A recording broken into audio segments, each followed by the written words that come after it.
जितने भी भाई बहन टॉपर बनते हैं ना, उनका कहना होता है कि भैया हिंदी और इंग्लिश को स्ट्रॉन्ग करके रखना, क्योंकि इसके पीछे कारण क्या होता है पता है कि भैया मेन सब्जेक्ट जो आपके होते हैं, फिजिक्स हो गए, केमिस्ट्री हो गया, बायोलॉजी हो सकते हैं या फिर मैथमेटिक्स हो सकते हैं, अगर उसके पेपर हार्ड आ जाए, ऐसे होता है कि हर साल किसी न किसी एक सब्जेक्ट का पेपर कहा जाता है कि भैया हार्ड आ गया हुआ है, तो उसको बैलेंस कौन करता है? तो हिंदी चाहे इंग्लिश करता है। हिंदी इंग्लिश जो होता है लैंग्वेज सब्जेक्ट होता है, लेकिन सबसे बड़ा गलती आप लोग करते हैं, पता है क्या गलती करते हैं? कि आप लोग हिंदी इंग्लिश पढ़ भी नहीं करते। आप लोग क्या सोचते हैं कि छोड़ो ना, लास्ट में 1 महीना 1.5 महीना पढ़ लेंगे, मेरा काम निकल जाएगा। नहीं मेरे भाई, ऐसा नहीं करना है। 500 नंबर का जो पेपर होता है उसमें हिंदी भी 100 नंबर का होता है, इंग्लिश भी 100 नंबर का होता है मेरे भाई, मैथमेटिक्स भी 100 नंबर का होता है, तो सबको उतना ही इंपोर्टेंस आपको देना है। भैया इस वीडियो को पूरा देख लेना। हाँ, आप ही को कह रहे हैं, वीडियो को पूरा देख लेना भैया, स्पीड करके देखना, लेकिन पूरा देखना और अंत तक देखना। जो जो काम कह रहे हैं ना, इसको फॉलो कर लेना, उसके बाद कहना कि भैया मजा आ जाएगा। देखिए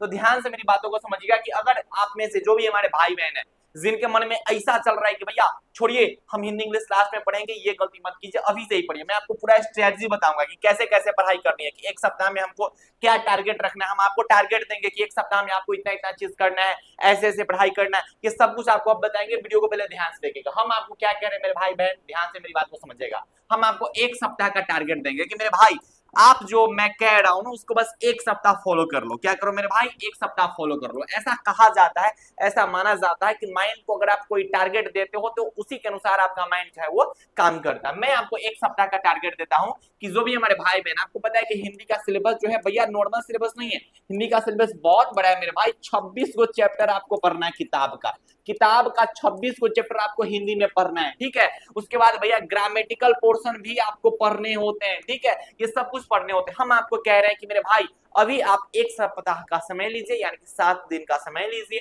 उसमें टारगेट रखना है कि भैया किताब का हमको 2 चैप्टर पढ़ना है, और कैसे कैसे पढ़ना है, क्या क्या पढ़ना है, सब बता रहे। देखिए मान लेते कि चैप्टर नंबर 1 जिसका नाम क्या है मेरे भाई? बातचीत। क्या नाम है मेरे भाई? बातचीत। मैं एग्जाम्पल के तौर पर समझा रहा हूँ, ठीक। तो एक दिन में क्या करना है कि बातचीत पूरा पढ़ लेना है, बातचीत को अच्छा से समझ लेना है। उसके बाद एक दिन आपको एक दिन और समय किस चीज के लिए लेना है? तो भैया एक दिन इसमें और समय आपको लेना है इसके ऑब्जेक्टिव क्वेश्चन को बनाने के लिए, इसके भैया 2 नंबर वाला क्वेश्चन को बनाने के लिए, इसके भैया 5 नंबर वाला क्वेश्चन को बनाने के लिए, इसमें जो भी एक्सप्लेनेशन यानी कि जो भी व्याख्या पूछा गया है इसको बनाने के लिए। मैं ऐसा इसलिए कह रहा हूं कि भाई मात्र 2 दिन में आपको एक चैप्टर का पूरा चीज कंप्लीट हो जाएगा। हम आप ही को कह रहे हैं, आप टारगेट को एक्सेप्ट कीजिए कि भैया आप जो कह रहे हैं इसको हम फॉलो करने जा रहे हैं, अभी से ही करने जा रहे हैं, तो आपको ऐसे करने हैं, ठीक है। आपको एक सप्ताह में 3 गो चैप्टर कंप्लीट करना है, 2 गो किताब का कंप्लीट करना है और 1 गो जो है वो ग्रामर का कंप्लीट करना है। भैया क्या करना है कि 2 गो किताब का करना है और 1 गो ग्रामर का करना है, ठीक है। बातचीत आप कंप्लीट कर लिए, 2 दिन समय लगा, ठीक है।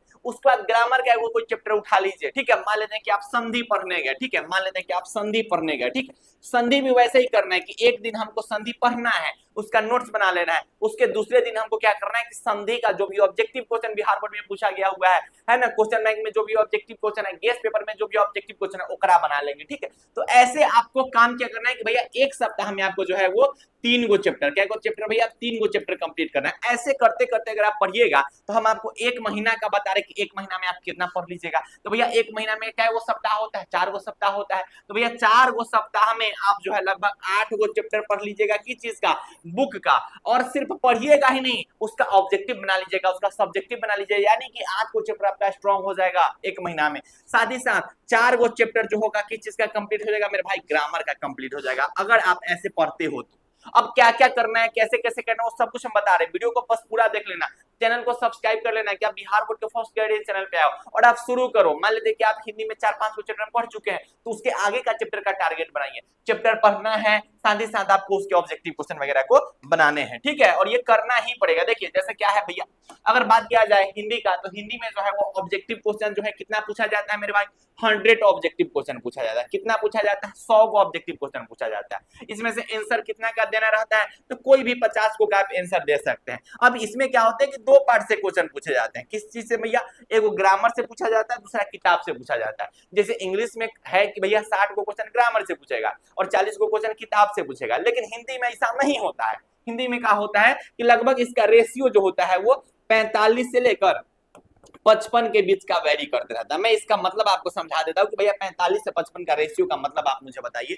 इसका भी किताब का भी जो है मेरे भाई 45 से 55 के बीच का रेशियो वेरी करते रहता है। यानी कि हम आपको ये कह रहे हैं कि भैया हिंदी में फिक्स नहीं है कि भैया 45 को ग्रामर से पूछा जाएगा या फिर 55 को ग्रामर से पूछा जाएगा, इसके बीच का रहता है। कम से कम 45 को क्वेश्चन किताब का रहबे करेगा, कम से कम 45 को क्वेश्चन आपको जो है ग्रामर का रहबे करेगा। अब इससे ज्यादा कम हो सकता है, ठीक है। कभी कभी क्या होता है, मान लीजिए कि ग्रामर का पूछ दिया 55 को क्वेश्चन, तो किताब से पूछेगा 45 को, हई के 60 को पूछ दिया तो 40 को, यानी कि ये आसपास का मैं आपको डाटा बता रहा हूं। अगर हमारे भाई बहन आपको हिंदी के ऑब्जेक्टिव में लाना क्या है भाई, करना ही पड़ेगा आपको। आप टारगेट ये बना के चलिए कि भैया 2027 में जब एग्जाम हॉल में बैठेंगे ना, तो टारगेट यही रहेगा कि हिंदी का जो ऑब्जेक्टिव है उसमें 50 नंबर मेरा जो है कहीं नहीं जाना चाहिए। हम आपको कह रहे हैं, हम आप ही को कह रहे हैं, फिजिक्स केमिस्ट्री बायोलॉजी तक का हेने होने होगा तो कौन बचाएगा, हिंदी बचाएगा। इसलिए कह रहे हैं कि टारगेट बना लो कि हिंदी के ऑब्जेक्टिव में एक को गलत नहीं होना चाहिए, ठीक है। उसके लिए आपको अच्छे से पढ़ाई करना पड़ेगा, ठीक है। अब दिक्कत क्या होता है, हमारे भाई बहन सब कहते हैं कि ये भैया देखिए ना, हाँ ये इतना बड़ा चैप्टर है ना भैया, इतना चैप्टर है, हाँ किताब से पढ़ते हैं समझ नहीं आता कि कौन इंपोर्टेंट पॉइंट है, कहाँ से कहाँ पढ़ना है, कहाँ से क्वेश्चन पूछा जाता है, कि भैया किताब का रीडिंग देते हैं लेकिन मजा नहीं आता है, ऐसे भी थोड़ा बोरिंग लगता है, एनसीईआरटी ठीक से समझ नहीं आ रहा है। कोई और तरीका है जो से जो है हम अच्छा से बातचीत पूरा पढ़ सकते हैं, कोई तरीका है जो से अच्छा से हम संपूर्ण क्रांति पढ़ सकते हैं, या फिर उसने कहा था पढ़ सकते हैं। हम आपको कह रहे हैं कि हम इसी चीज को दूर करने के लिए, देखिए होते क्या है ना कि 26 को चैप्टर होता है, भाई बहन किताब पढ़ना नहीं चाहते, इसी चीज के लिए हम पता है एक ऐसा चीज आपके सामने प्रस्तुत किया। देखिए हमने क्या किया, मान लेते कि बातचीत चैप्टर हो गया, इस बातचीत चैप्टर को आपको पढ़ने की कोई आवश्यकता नहीं है, हम आपको एक ऐसा नोट्स दे रहे हैं ना, ये आपके ऊपर डिपेंड करता है, आप लीजिए ना लीजिए, लेकिन आप मेरी बात को सुनिए। ये आपके ऊपर डिपेंड करता है कि हम आपको एक ऐसा नोट्स दे रहे हैं ना जिसमें आपको किताब पढ़ने की जरूरत नहीं पड़ेगी। उस किताब से जो जो ऑब्जेक्टिव क्वेश्चन 2027 के एग्जाम में पूछे जाने वाला होगा वो सब क्वेश्चन हम जो है इसमें रख दिए हुए। अब आप इसको आसानी से रीडिंग देके समझ सकते हैं। अब ये रीडिंग दीजिएगा ना तो ये सब कुछ आपको समझ में आ जाएगा। जैसे देख लीजिए यहाँ पर मुख्य बिंदु का मतलब होता है कि भैया यहाँ से ऑब्जेक्टिव क्वेश्चन पूछा जाएगा। क्या लिखा गया हुआ कि बातचीत के माध्यम से बालकृष्ण भट्ट क्या बतलाना चाहते हैं, तो भैया बातचीत की शैली बतलाना चाहते हैं। यहाँ से ऑब्जेक्टिव क्वेश्चन पूछ दिया जाएगा। बातचीत क्या है, तो भैया बातचीत एक निबंध है मेरे भाई। भट्ट जी ने वाक शक्ति को क्या कहा है, तो भैया ईश्वर का वरदान माना हुआ है, ठीक है। बेन जॉनसन क्या कहते हैं, तो बोलने से ही मनुष्य के रूप का साक्षात्कार होता है। यानी कि मैं आपको ये कह रहा हूं कि आपको पूरा किताब अगर पढ़ने का मन नहीं कर रहा है, अगर आपको लग रहा है कि भैया किताब रीडिंग देने में मेरा समय व्यर्थ हो जाएगा, ज्यादा समय लग जाएगा, फिर भी समझ नहीं आएगा, तो मैं आपको एक सजेशन दूंगा कि भैया बिहार बोर्ड में सबसे ज्यादा जिस नोट्स को पढ़ा जाता है उस नोट्स का नाम है योद्धा नोट्स, और बिहार बोर्ड में लगातार 4 साल से ये नोट्स टकराते आ रहे हैं। इसमें आपको हर एक चीज मिल जाएगा, ठीक है। जो मैं आपको कह रहा हूं ना कि आप किताब के जितने भी ऑब्जेक्टिव क्वेश्चन सब मिल जाएंगे, उसके बाद इसका व्याख्या मिल जाएगा, बीबीआई सब्जेक्टिव क्वेश्चन मिल जाएगा, ग्रामर का इसमें पार्ट मिल जाएगा। देख लीजिए समास आप रीडिंग दीजिए, समझ में आ जाएगा। ये भाई ज्यादा मत सोचो, जिस शब्द के अंत में यथा प्रति बेभर रहेगा उसको अव्यभाव समास कहेंगे, यथाशक्ति अव्यभाव समास है ना, प्रतिदिन अव्यभाव समास है। यानी कि मैं आपको ये कह रहा हूं कि अगर आप चाहे तो बिहार बोर्ड में सबसे ज्यादा पढ़े जाने वाला आप योद्धा नोट्स ले सकते हैं। नीचे जो नंबर दिखाई दे रहा है इस नंबर पे आप मैसेज कर लीजिए, आपको अधिक जानकारी वहां पे मिल जाएगा। ऐसे करके आप जो है मेरे भाई, ऐसे आप उसी नोट से, हमारी योद्धा नोट से जो है आप टारगेट बनाइएगा कि भैया हमको एक सप्ताह में 2 चैप्टर खत्म करना है, पहला सप्ताह में इतना मेरा खत्म हो जाएगा, सेकेंड वीक में इतना, थर्ड वीक में इतना, फोर्थ वीक में इतना, फिफ्थ वीक में इतना, करते करते आपको पूरा किताब कंप्लीट हो जाएगा। मजा आ जाएगा आप अगर आप पढ़िएगा योद्धा नोट से। तो हजारों भाई बहन उससे पढ़ रहे हैं और अच्छा खासा फीडबैक आ रहा है, सब गर्दा उड़ा रहे हैं, ठीक है। इतना अच्छा नोट्स है, ठीक।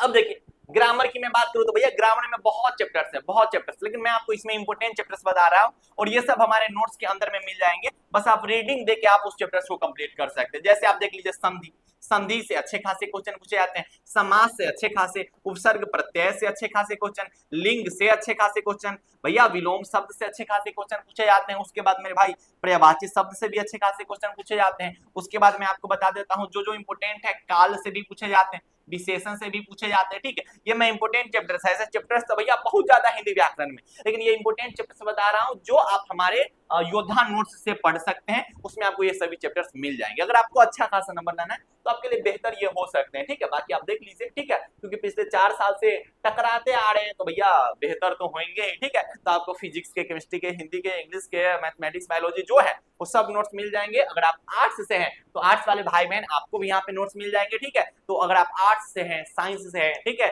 कॉमर्स से हैं, तो आप सभी सब्जेक्ट नोट्स आप यहाँ पे अवेलेबल है, वहां से आप ले सकते हैं, पढ़ाई अच्छे से कर सकते हैं। और भैया चैनल पे जुड़े रहिए और इस वीडियो को दोस्तों को शेयर कीजिए और आप अपना पढ़ाई बेहतरीन कीजिए। टारगेट हम लोग का यही है कि भैया 2027 के एग्जाम में माहौल बना देना, इलाका शांत कर देना है, ठीक है। तो पढ़ाई करते रहिए। बाय बाय, टेक केयर, जय Hind and love you all.